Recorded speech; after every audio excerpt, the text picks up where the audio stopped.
کبھی دوسرے پر جادو کر دیتے ہیں. تو جادو بھی ایسا ہی ہے جیسے بیماری، یہ بھی ایک سبب ہوتا ہے تکلیف پہنچنے کا. اس کا قرآن کریم میں کئی جگہ ذکر آیا. تو اس واسطے اللہ تبارک و تعالیٰ نے آپ پر جادو کر کے بھی دکھا دیا. ایک تو یہ دکھا دیا کہ جادو کرنے والا اپنی ایڑی چوٹی کا بھی زور لگا لے تو نبی کریم صلی اللہ علیہ وسلم کے فرائض رسالت میں کوئی خلل نہیں ڈال سکتا. ایک تو یہ آنکھوں سے دکھا دیا. ورنہ اگر اس کا بس چلتا تو حضور اقدس صلی اللہ علیہ وسلم کو العیاذ باللہ اگر اس جادو کے اندر یہ طاقت ہوتی کہ کسی نبی کو اپنے فرائض رسالت میں سے روک دے تو وہ رکنے والے تو نہیں تھے. لیکن اس نے ایڑی چوٹی کا زور لگا کر آپ کو اپنے فرائض رسالت میں تو کوئی رکاوٹ نہیں ڈالی، لیکن اتنا ہی کر سکتا تھا کہ تھوڑی سی تکلیف ہو گئی، آپ کو طبیعت ناساز ہو گئی، یہ ہو گیا. اب اس نے سبق دیا پوری امت کو کہ اگر کسی کے ساتھ یہ واقعہ پیش آئے تو اس کو کیا کرنا چاہیے. چنانچہ یہ 2 صورتیں نازل فرمائی، قل اعوذ برب الفلق قل اعوذ برب الناس، اور یہ نازل فرما کر یہ بتایا کہ اگر کسی پر یہ جادو کا اثر ہو تو اس کو یہ صورتیں پڑھنی چاہیے، اور اس صورتوں کے پڑھنے کے نتیجے میں انشاءاللہ وہ جادو کا اثر اس کا زائل ہو. اور اگر نہیں ہو، کسی پر جادو کا اثر نہیں ہے، تب بھی ان 2 صورتوں کو معمول میں پڑھنا یہ اس کی حفاظت کا ذریعہ ہوگا انشاءاللہ تعالی. چنانچہ ایک صحابی ہیں، ان سے نبی کریم صلی اللہ علیہ وسلم نے فرمایا کہ یہ 2 صورتیں مجھ پر ایسی نازل ہوئی ہیں، قل اعوذ برب الفلق اور قل اعوذ برب الناس، جو اس سے پہلے کسی اور نبی پر نازل نہیں ہوئی تھی. اور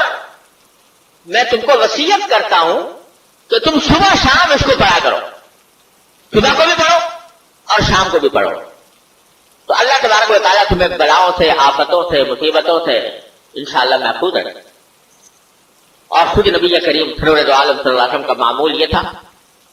کہ آپ ہر نماز کے بعد یہ 2 صورتیں پڑھا کرتے. ہر نماز کے بعد آپ سورہ فاتحہ،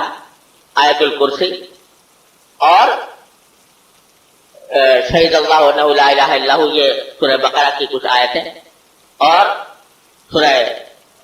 یہ چاروں قل جس کو کہا جاتا ہے وہ پڑھا کرتے تھے ہر نماز کو. اور رات کو سونے سے پہلے قل اعوذ برب الفلق قل اعوذ برب الناس پڑھ کر آپ اپنے دست مبارک پر دم کرتے، پھونک مارتے، اور پھر پورے جسم پر ہاتھوں کو پھیر لیتے. یہ معمول نبی کریم صلی اللہ علیہ وسلم کا ساری زندگی رہا. اور جب مرض وفات میں تھے، سخت بیماری کا وقت تھا اور وفات کا وقت قریب تھا، تو حضرت عائشہ صدیقہ رضی اللہ تعالیٰ عنہ فرماتی ہیں کہ چونکہ میں نے آپ کو ساری زندگی دیکھا تھا کہ سونے سے پہلے آپ قل اعوذ برب الفلق اور قل اعوذ برب الناس پڑھ کر اپنے ہاتھوں پر دم کرتے اور پھر سارے جسم پر پھیر لیتے تھے، لیکن اس وقت صورتحال ایسی تھی کہ آپ بیماری کی شدت کی وجہ سے نہ تو پوری طرح پڑھ پا رہے تھے اور نہ ہاتھوں میں اتنی طاقت تھی کہ آپ خود ہاتھ اٹھا کر اپنے سارے جسم مبارک پر پھیر لیں. تو عائشہ فرماتی ہیں کہ میں نے خود قل اعوذ برب الفلق قل اعوذ برب الناس پڑھا، یہ 2 صورتیں پڑھی، اور اپنے ہاتھوں پر دم کرنے کے بجائے سرکار دو عالم صلی اللہ علیہ وسلم کے ہاتھوں پر دم کیا اور اپنے ہاتھ سے آپ کے جسم مبارک اٹھا کر اور سارے جسم پر پھیرا. تو یہ حضرت عائشہ نے بتایا کہ ساری زندگی یہ معمول رہا کہ سونے سے پہلے یہ 2 صورتیں آپ تلاوت فرمایا کرتے تھے. اور یہ بھی تلقین فرمائی ہے کہ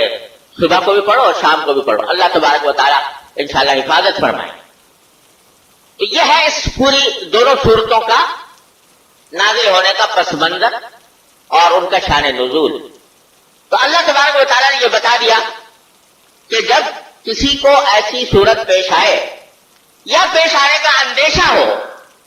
تو آدمی کو یہ صورت کوئی کہہ کر فرمایا کہ یہ کہو یہ صورتیں پڑھو. تو اللہ تبارک و تعالیٰ نے اس میں کیا کچھ تاثیر رکھی ہے وہی جانتے ہیں، لیکن یہ انسان کی بلاؤں سے، آفتوں سے، جادو سے، دشمن کے شر سے، حاسد کے حسد سے بچانے کے لیے بڑا مؤثر ذریعہ ہے جو اللہ تبارک و تعالیٰ اس امت کو ادا کرا۔ پھر ایک بات یہ بھی عرض کر دوں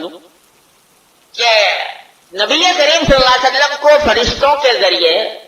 اس آدمی کا نام تک بتا دیا گیا تھا جس سے جادو کیا گیا۔ لبید ابن عاصم، آپ نے بتا دیا عائشہ کو کہ لبید ابن عاصم، تو عائشہ نے فرمایا کہ اگر آپ کو اللہ تعالیٰ نے نام تک بتا دیا ہے تو پھر آپ اعلان کر دیجیے لوگوں میں تو فلاں کیسا جادو کیا گیا۔ حضور اقدس صلی اللہ علیہ وسلم نے فرمایا کہ اللہ تعالیٰ نے میری تکلیف سے دور فرما دی، میری طبیعت الحمدللہ ٹھیک ہو گئی، میری تکلیف دور فرما دی۔ اب میں یہ نہیں چاہتا کہ لوگ جو ہیں ان کو اس شخص کو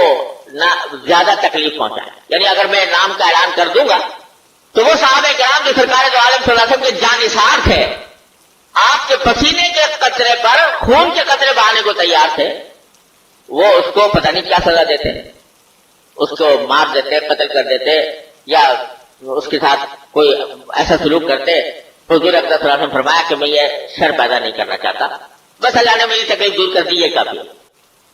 تو اس میں سرکار دو عالم صلی اللہ علیہ وسلم کے اس عمل نے یہ سبق دیا کہ اگر کوئی آدمی دوسرے کو تکلیف پہنچائے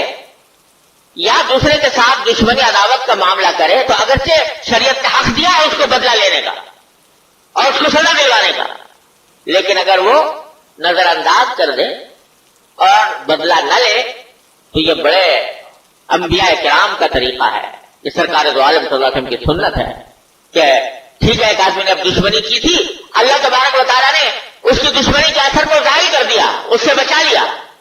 لیکن دشمنی کرنے والے کا جواب دشمنی سے نہ دیا سرکار دو عالم صلی اللہ علیہ وسلم، تو پوری امت کو ایک عظیم سبق دے دیا کہ جو تمہارے ساتھ برائی کرے، ٹھیک ہے تو برائی سے بچنے کا جو طریقہ اختیار کر سکتے ہو وہ کر لو، اپنے آپ کو برائی سے بچا لو، لیکن اگر